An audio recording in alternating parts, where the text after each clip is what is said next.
क्या जम्मू कश्मीर में बीजेपी जीत सकती है? क्या हरियाणा के अंदर बीजेपी जीत सकती है? क्या आने वाले महाराष्ट्र झारखंड के अंदर बीजेपी जीत सकती है? क्या दिल्ली में बीजेपी जीत सकती है? ये बड़े सवाल हैं जो लगातार पूछे जा रहे हैं। लेकिन एक सवाल अहम हो जाता है कि क्या हार के डर से जम्मू कश्मीर, हरियाणा, महाराष्ट्र, झारखंड, दिल्ली, इन तमाम राज्यों में जो आने वाले समय में विधानसभा चुनाव होने हैं, इनमें हार के डर से नरेंद्र मोदी ने एक नया सिगुफा छोड़ दिया है वन नेशन वन इलेक्शन का।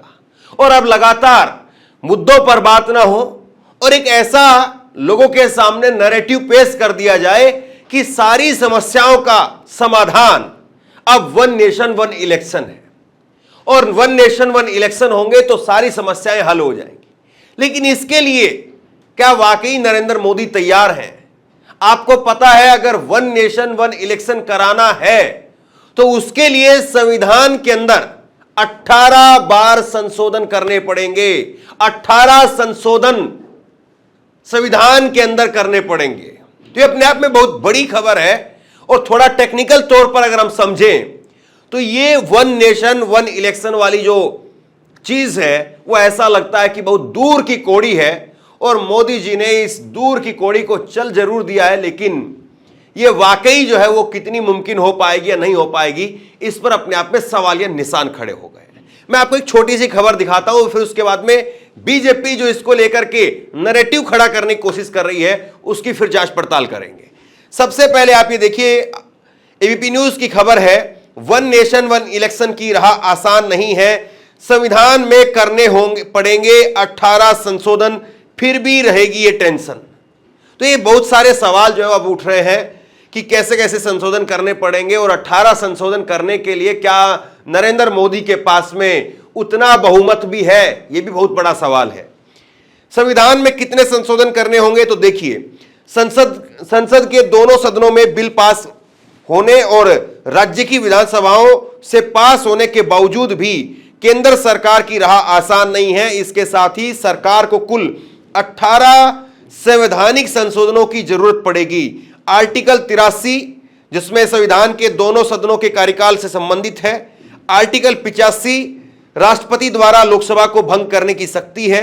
आर्टिकल 172 राज्य विधानमंडलों का कार्यकाल है। आर्टिकल 174 राज्य विधानमंडलों को भंग करने से संबंधित है और आर्टिकल 356 राज्य में राष्ट्रपति शासन लागू करने की व्यवस्था है।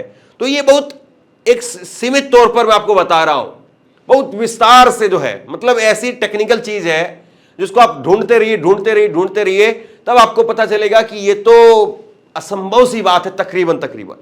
और ये इसलिए ज्यादा असंभव है क्योंकि आज नरेंद्र मोदी के पास में वो ताकत नहीं है। अब 2-3 बड़े नैरेटिव जो बीजेपी पेश कर रही, सबसे पहला जो एक नैरेटिव दिया जा रहा है कि वन नेशन वन इलेक्शन होगा तो ये जो बार बार चुनाव होते हैं उसमें पैसा खर्च होता है, हजारों करोड़ रुपए खर्च होते हैं, वो सब बच जाएगा। ये जो पहला बड़ा बीजेपी नैरेटिव सेट करने की कोशिश कर रही है कि बार बार चुनाव से जो पैसा खर्च होता है वो बच जाएगा। बीजेपी एक नैरेटिव खड़ा करने की यहां पर कोशिश कर रही है। लेकिन इसका मतलब तो ये है कि कल को अगर ये नैरेटिव काम नहीं करता है तो फिर आप कहेंगे कि नहीं, ऐसा करते 10 साल में इलेक्शन एक बार हो, ऐसा कर देते हैं। मतलब आज आपको 5 साल का इलेक्शन वो भारी पड़ रहा है, आज आपको 5 साल का इलेक्शन वो महंगा लग रहा है। और ये महंगा बनाया किसने? इलेक्शन को पूरी तरीके से मशीन के तौर पर किसने तब्दील किया, ये भी तो हमें देखना होगा। तो कल को बीजेपी ये कह सकती है कि ये कामयाब नहीं हुआ, हम 10 साल की तरफ जा रहे हैं। फिर 10 साल का कामयाब नहीं हुआ तो हम 20 साल की तरफ जा रहे हैं। 20 साल का कामयाब नहीं हुआ तो ये कर दिया जाए कि जब तक मोदी जिंदा है तब तक प्रधानमंत्री रहे। ये कोई समस्या का समाधान दिखाई नहीं देता है प्रैक्टिकल तौर पर। दूसरी बड़ी बात जो ये कहा जा रहा है कि बार बार चुनाव होते हैं जिसकी वजह से आचार संहिता लग जाती, इसलिए कामकाज नहीं हो पाते।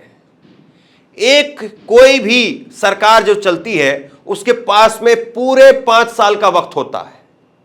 विधानसभा के अंदर भी 5 साल है और लोकसभा के अंदर भी 5 साल है। और जो आचार संहिता लगती है तो उसमें सिर्फ 45 दिन का समय होता है और आचार संहिता अगर मान लीजिए लगती है कि लोकसभा का इलेक्शन है तो स्टेट में भी लग जाती है, ये ठीक बात है, तो 45 दिन का और मान लीजिए, यानी मोटे तौर पर किसी राज्य के अंदर सिर्फ 90 दिनों का समय वो ऐसा होता है कि आचार संहिता की वजह से फंसता है। इसमें निकाय चुनाव को या पंचायत चुनाव को हम अलग रख दें तब, वैसे अगर आप चाहें तो निकाय चुनाव पंचायत चुनाव साथ में करा लीजिए, लेकिन वो आपको पता है आप नहीं करा पाएंगे। तो कुल मिलाकर के आप जो है अगर वो दिन भी हम लगा ले पंचायत चुनाव निकाय चुनाव के, वो भी अगर 45 दिन का हम समय और लगा लें तो मोटा मोटी 100 दिन का समय ये है जो आचार संहिता की वजह से खराब होता है मोटा मोटी तौर पर। अब आप देखिए कि 5 साल का जो समय है जिसमें 60 महीने हैं आपके पास में, 60 महीने एक तरफ, और ये आचार संहिता की वजह से जो 100 दिन का 120 दिन का समय जिसको 3 महीने मोटे तौर पर अगर हम मान लें तो 3 महीने अगर घटा दें तो 57 महीनों में आपने क्या किया?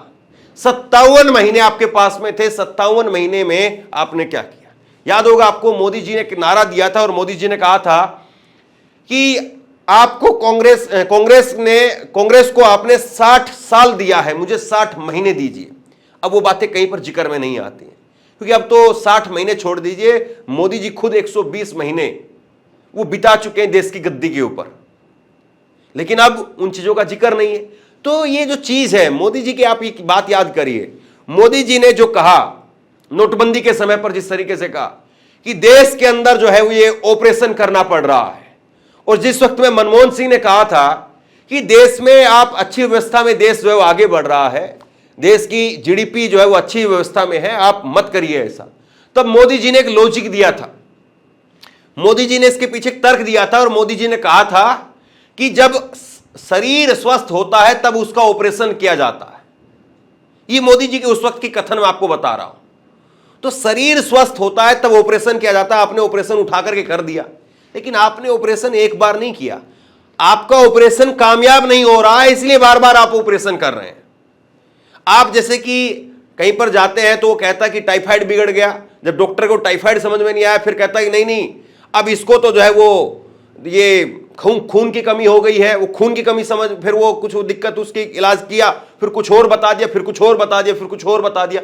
जो डॉक्टर है एक तरीके से जो झोला छाप जो डॉक्टर होते हैं, वो जो काम नहीं कर पा रहे हैं, उनके पास में चीजें नहीं है कि सही तरीके से उस बॉडी को एक्सरे कर पा रहे हो या खून की जांच कर पा रहे हो, क्या हो रहा है शरीर के अंदर जिनको पता नहीं है, वो अपने अपने तरीके से जो है वो नए नए लॉजिक दिखाते रहते हैं। और वही जो है वो नरेंद्र मोदी जी के साथ में होता रहा। नोटबंदी के समय पर कहा गया कड़वी दवाई पीनी पड़ेगी, मैं कड़वी दवाई देता हूं। क्या हुआ उन कड़वी दवाइयों का, क्या हुआ उन कड़वी चीजों का? फिर उसके बाद में आप आगे और आइए, उसके बाद में जीएसटी हुई, तमाम सारी चीजें, एक कोई भी बड़ी चीज जो नरेंद्र मोदी ने कामयाब करके दिखाई हो। नोटबंदी के बाद में सारा गोल पोस्ट होता रहा। नोटबंदी जो है वो पहले की गई थी, नक्सलवाद का कमर तोड़ देंगे, जाली नोट का कमर तोड़ देंगे, नेताओं के पास में नोटों का भंडार पड़ा रहता है उसका कमर तोड़ देंगे। बहुत सारे मोदी जी के जो एंकर हैं, चहेते एंकर, वो उन्होंने कहा कि 2000 रुपए का नोट अगर 200 फीट गड्ढे में भी दाब दोगे तो भी मोदी जी सैटेलाइट से पकड़ लेंगे क्योंकि उसके अंदर चिप होती है। अब कल को ये जो लोग कह रहे हैं कि 1 नेशन 1 इलेक्शन हो जाएगा तो खर्चा बच जाएगा, 1 नेशन 1 इलेक्शन हो जाएगा तो आचार संहिता नहीं लगेगी, ये कमाल की बात है ना साहब। या फिर ये कह रहे हैं कि बार बार इलेक्शन होते हैं तो लोग वोट डालने के लिए नहीं आते हैं, एक बार इलेक्शन होगा तो सब लोग वोट डालने के लिए आएंगे और वोटिंग परसेंटेज जो है वो 90, 95, 100% के आसपास चली जाएगी। कल को ये चीज काम नहीं करेंगी तो ये लोग कहेंगे 5 साल नहीं, इसको हम 10 साल के लिए करते हैं। क्या करेंगे तब आप? ये बड़ा सवाल है, ये मूल सवाल है। और सुप्रिया सुनेत उन्होंने जो है वो कहा 1 नेशन 1 इलेक्शन एक शगुफा है, नरेंद्र मोदी अच्छे से जानते हैं कि यह संभव नहीं है। इसे कॉन्स्टिट्यूशनल अमेंडमेंट को लोकसभा में पारित करने के लिए 362 वोट चाहिए, पूरा एनडीए मिलाकर के 293 है। मनमाने ढंग से राज्य सरकारें गिराना, विधान सभाओं को भंग करना, संघीय ढांचे पर प्रहार करना, इसके पक्ष में दी जा रही आर्थिक दलीलें बिल्कुल फिजूल हैं। नीति निर्माण में बाधा का जो हवाला दिया जा रहा है वह बस केवल एक सवाल है। 4 साल 11 महीने नीतियां नहीं बनती हैं सबकी सब नीतियां एक महीने में ही बनती हैं। मुद्दा भटकाने का, राज्य में अपनी आगामी हार के दर्द को छुपाने का नरेंद्र मोदी का ये नया गुब्बारा है। आज एक नया शिगुफा आया शहर में, वन नेशन वन इलेक्शन। अच्छा भाई, क्या है ये कुछ नहीं है, ये इस देश के संघीय ढांचे पर एक जबरदस्त प्रहार है। लेकिन ये असल में एक शिगुफा है, क्योंकि नरेंद्र मोदी जी भी जानते हैं कि इसको पारित कराने के लिए उनको लोकसभा में 362 वोट चाहिए। उनकी एनडीए के पास 293 है, राज्यसभा में भी ये पारित नहीं हो पाएगा, वो जानते हैं। लेकिन ये शिगुफे इसलिए रह रहकर छोड़े जाते हैं जिससे कि इस देश में चर्चा बनी रहे बेकार के मुद्दों पर, असल मुद्दों से ध्यान हटाया जाए। इस बात से ध्यान हटाया जाए कि नरेंद्र मोदी और बीजेपी बुरी तरह से हरियाणा और जम्मू कश्मीर, झारखंड और महाराष्ट्र हारने वाले हैं। वन नेशन वन इलेक्शन की बात करेंगे, अरे एक साथ महाराष्ट्र, झारखंड, हरियाणा और जम्मू कश्मीर तो करा नहीं पाए, बड़ी बड़ी बातें करने चलते हैं। लेकिन दो तीन चीजें हैं जो बहुत दिक्कत तलब है इस रिपोर्ट में। करीब 18,626 पन्ने की ये रिपोर्ट है। मुझे तो पहली आपत्ति खैर यही है कि इस रिपोर्ट के जो जनक हैं वो एक पूर्व राष्ट्रपति हैं, और ऐसा नहीं करना चाहिए था। पूर्व राष्ट्रपति को इस तरह का चुनावी काम, पॉलिटिकल काम ऐसी इसको नहीं हेड करना चाहिए था। मुझे तो ये भी आपत्ति है कि उस कमेटी में खड़गे जी को नहीं रखा गया, जबकि वो नेता प्रतिपक्ष है राज्यसभा में। गुलाम नबी आजाद को रखा गया जो राज्यसभा के मेंबर ही नहीं है। उसमें साल्वे जी हैं जो मोइन कुरैशी के साथ पार्टी करते हैं। खैर, उससे हट जाइए तो उस रिपोर्ट की ही चर्चा कर लेते हैं। ये report one nation one election तो सबसे पहले तो है ही नहीं, क्योंकि ये कहती है कि एमएलए एमपी का चुनाव एक साथ होगा, मतलब 5,000 लोगों का, और पंचायती राज 100 दिन बाद होगा। तो ये वन नेशन वन इलेक्शन कैसे हुआ? 5,000 लोगों का चुनाव एक साथ होगा, फिर पोलिंग स्टेशन बनेंगे, फिर पोलिंग पार्टी बनेगी, फिर बंदोबस्त होगा, फिर सिक्योरिटी फोर्सेस आएंगे, करीब 1.5 करोड़ लोग फिर से लगेंगे इस पूरी प्रक्रिया में, क्योंकि 30 लाख जो निर्वाचित होते हैं हमारे पंचायती राज के लोग, वो तो वन नेशन वन इलेक्शन में आई नहीं, पहली चीज।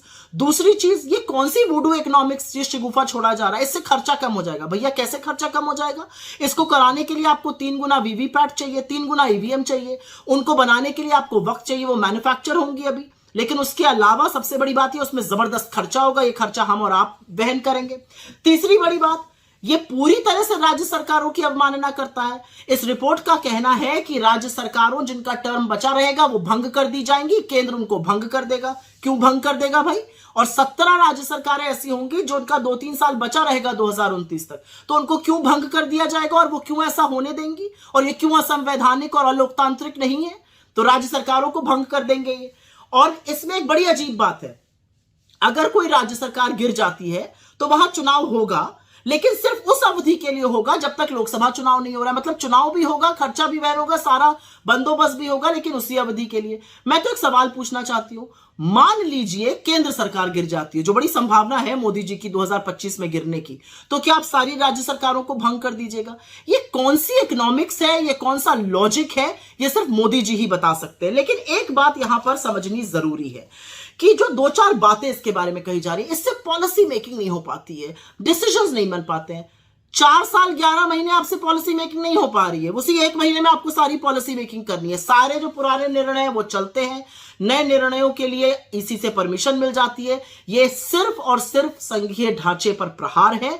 और ये एक जो बीजेपी का ऑब्सेशन है ना, one nation this one nation, हम one nation this and that नहीं है, हम वन नेशन वन लैंग्वेज नहीं है, हम वन नेशन वन रिलीजन नहीं है, हम वन नेशन वन कल्चर नहीं है, हम वन नेशन वन कलर नहीं है, हम वन नेशन एक जैसे नहीं लगते हैं। हमारी विविधता ही हमारी सबसे बड़ी पहचान है। Our diversity is our biggest strength. This whole attempt by the BJP to somehow paint us in one color, one this, one that, this is just an obsession. क्योंकि उनको भी पता है कि ये झुंझुना है, उनको भी पता है कि ये पारित नहीं होगा, उनको भी पता है ये संविधान के जो संघीय ढांचा है उस पर प्रहार है, और इसके लिए कोई तैयार नहीं होगा। खुद बीजेपी के लोग इसके लिए बगावत करेंगे, देखते जाइए आप आगे आगे। कुल मिलाकर के नरेंद्र मोदी जो बात कह रहे हैं वो बात सिरे उतरती हुई दिखाई नहीं दे रही है, और इसीलिए अब यह सवाल उठ रहा है और यह सवाल महत्वपूर्ण होता जा रहा है कि आप 18 संशोधन कैसे कर पाएंगे संविधान के अंदर, जबकि आपके पास में उतनी संख्या ही नहीं है।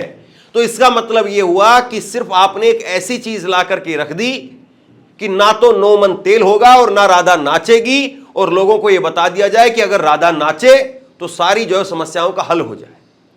मतलब एक ऐसी जो धारणा यहां पर बना करके छोड़ दी जाएगी कि ये वन नेशन वन इलेक्शन हो जाता तो बेरोजगारी दूर हो जाती, काम होते, सड़क बनती, हवाई जहाज जो है वो बनते, ना जाने क्या क्या बनता, लेकिन ये सारी चीजें इसलिए नहीं हो पा रही। सोचिए कि जिस वक्त में देश के अंदर कुछ नहीं था, देश के अंदर जो है वो अंग्रेजों के और मुगलों के द्वारा लूटा हुआ एक देश जो है वो आजाद हुआ था, उस वक्त में पंडित जवाहरलाल नेहरू, उन्होंने जो है वो क्या क्या करके दिखाया, और वो चीजें आज तक कोई सरकारें रिपीट भी नहीं कर पाई, कांग्रेस की सरकारें भी उसमें रिपीट नहीं कर पाई। लेकिन कभी इस तरीके से चीजें अड़ा करके देश के विकास के नाम पर जो है वो ये कह देना कि ये विकास इसलिए नहीं हो पा रहा है, ये कहां तक सही है? ये अपने आप में बहुत बड़ा सवाल है। आप इस खबर को लेकर के क्या सोचते हैं, नीचे कमेंट बॉक्स में लिख करके जरूर बताइए। इस वीडियो को शेयर कीजिए, लोगों तक पहुंचाइए, और इसी तरह की तमाम खबरों के लिए ऑनलाइन न्यूज इंडिया को सब्सक्राइब कीजिए। आपका बहुत बहुत धन्यवाद।